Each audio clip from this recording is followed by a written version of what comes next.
আসসালামু আলাইকুম ওয়া রাহমাতুল্লাহি ওয়া বারাকাতুহু। আশা করি সবাই ভালো আছেন, আমিও ভালো আছি আলহামদুলিল্লাহ।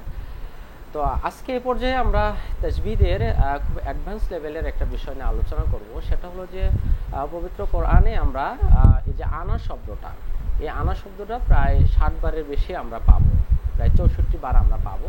তো এই আনা শব্দের সাথে একটা আলিফ মাদ আছে, যে আনা আনা আলিফ মাদ আছে। কিন্তু সাধারণত এই আনা শব্দটা যত জায়গায় আমরা কোরআনে পাবো, এটা টান হবে না, টান হবে না।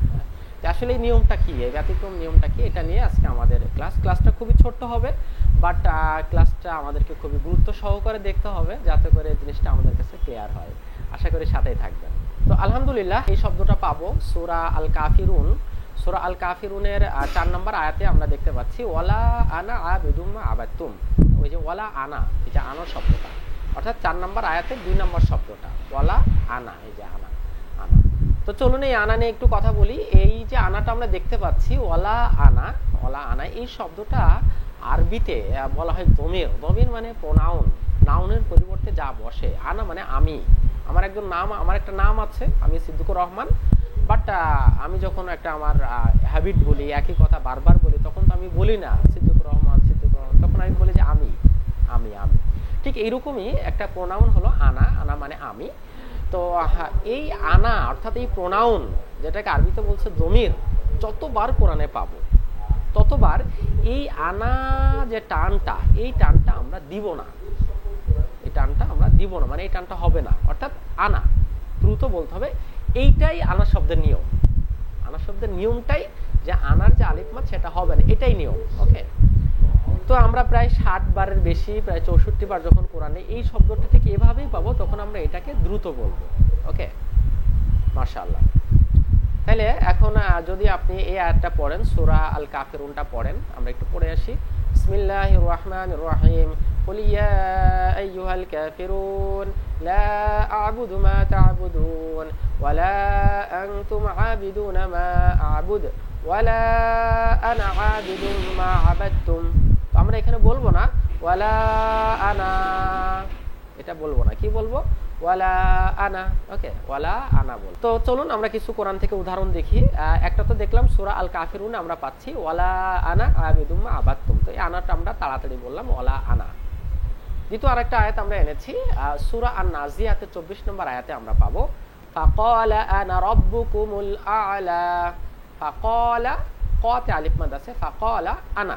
তো এখানে আছে আনা, যেহেতু এটা প্রোনাউন দমির, এজন্য এটাকে আমরা আনা তাড়াতাড়ি। ফাকালা আনা রাব্বুকুমুল আ'লা।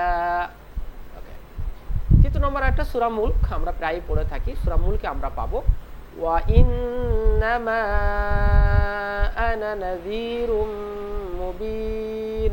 তো ছিল ওয়া ইন্নামা, আনা ছিল, আনা ছিল। তো এটা আমরা দ্রুত পড়লাম আনা, ওয়া ইন্নামা আনা নাযীরুম মুবিন। চতুর্থ একটা সূরা আল বাকারা, আমরা সবচেয়ে বড় সূরা কোরআনের। তো এখান থেকে একটা আয়াত আমরা আনার চেষ্টা করেছি, সেটা হলো সূরা আল বাকারার 258 নম্বর আয়াত। ইয়া মূসা ইন্নী আনাল্লাহু রাব্বুল আলামিন। ওকে, মূসা আলাইহিস সালাম যখন কিতাব আনার জন্য তুর পাহাড়ে গেলেন, আগুন দেখতেছিলেন, তখন আল্লাহ তাআলা সেই আগুনের মাঝখান দিয়ে একটা আওয়াজ দিলেন। অর্থাৎ আল্লাহ বললেন যে হে মূসা, আমি আল্লাহ, আমি তোমার আল্লাহ। এই যে কথাটা ছিল আনা মানে আমি, তো এটা দমির, তো এটা টানা যাবে না, আনা। ওকে, আনা, ইন্নী আনাল্লাহ, নট আনা আল্লাহ, আনাল্লাহ, আনাল্লাহ রাব্বুল আলামিন। শেষ যে উদাহরণটা আমরা এনেছি আলিফ আনা বা দমির আনা, টানা যাবে না, সেটা হলো সূরা আল কাসাসের 30 নম্বর আয়াত। আল্লাহ তাআলা বলতেছেন ক্বালা আনা উহয়ি ওয়া উমীত। আর আমি জীবন দান করি এবং মৃত্যু দান করি। যে আমি দমির আনা, ওকে, প্রোনাউন, এটা আমরা টানবো না, কি বলবো? ক্বালা, কতে টান আছে, ক্বালা আনা, তাড়াতাড়ি আনা। ক্বালা আনা উহয়ি ওয়া উমীত, সূরা কাসাসের 30 নম্বর আয়াতে পাবেন। এখন আসেন আমরা প্রত্যেকটা আয়াতে যে আবার আন্ডারলাইন করে দিয়েছে, আপনি ভালো করে যাতে বুঝতে পারেন। এখন দেখবো যে সাধারণ নিয়ম যে আনাটা টানবো না, বাট এর আবার এক্সেপশন আমাদের কাছে মনে হবে, সেটা একটু ক্লিয়ার হন। তো এমন 4 জায়গা আছে যেখানে আনা শব্দটা আছে, কিন্তু আসলে সেটা আনা শব্দ না, আনা শব্দের আগে পরে কিছু একটা আছে। ওকে, তো এই আনা শব্দগুলো আনা শব্দ মনে হলেও আসলে এটা আনা শব্দ না। এমন 4টা জায়গায় আপনারা পাবেন 4টা শব্দ। একটা হলো আনা মিলা, দেখেন আনা, দেখছেন আনা, এটা কিন্তু আলাদা শব্দ না, এটা মিলা একসাথে, এই জন্য এটা প্রোনাউন আনা না, এটা দমির আনা না। ওকে, একটা হলো আনা সিয়া, এটা কিন্তু শুধু আনা না, মূল শব্দটা আনা সিয়া, সুতরাং এটা প্রোনাউন শুধু আনা না। এটা হলো আনা বা, আনা বা। ওকে, তো এইটাও কিন্তু আনা বা, এটা একটা শব্দ, নট আনা একটা শব্দ বা একটা শব্দ। যদি আনা আলাদা শব্দ হতো তাহলে এই আনাটা আমরা টানতাম না, তাহলে এটা দমির আনা হতো। লাস্ট শব্দটা হলো আনা বু, আনা বু। তো এই যে আনা, এখানে যে টানটা ছিল এটা আমরা দিব, কারণ কি এটা দমির আনা না। ওকে, তাহলে আমরা কি বলবো এর উচ্চারণ? আনা মিলা, আনা সিয়া, আনা বা, আনা বু। ওকে, তাহলে আমরা কি বলবো এই 4টা শব্দকে মনে রাখার জন্য? আপনি চাইলে মুখস্থ করে ফেলতে পারেন। সেটা হলো আনাবু, সরি, আনাবু, আনাবা, আনাসিয়া, আনামিলা। ওকে, এই 4টা শব্দ। তো চলেন কোরআনে কোথায় আছে এই 4টা শব্দ দেখি। প্রথমটা পাবেন সূরা আল ইমরানের 119 নম্বর আয়াতে, আনামিলা। ওয়া ইযা খালাউ, ওয়া ইযা খালাউ আদুবু, আদু, আদু, আদু, ওয়া ইযা খালাউ আদু আলাইকুমুল আনামিলা, আনামিলা মিনাল গায়জ। এই যে আনামিলা, এখানে আলিফ মাদে কিন্তু টানটা দিতে হবে, কারণ এটা শুধু আনা প্রোনাউন না, আনামিলা বলতে হবে। দ্বিতীয় একটা সূরা আল ফুরকানের 49 নম্বর আয়াতে আমরা পাবো আনাসিয়া, মিম্মা খলাকনা আনআমা ওয়া আনাসিয়া, ওয়া আনাসিয়া, ওয়া আনাসিয়া, আনা টান দিব, আনাসিয়া কাসীরা, আনাসিয়া টান দিব। ওকে, কারণ এটা আলিফ আনা না।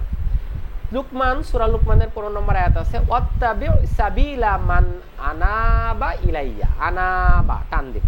ওকে, সূরা জুমারের 17 নম্বর আয়াত, আনাবু। ওকে,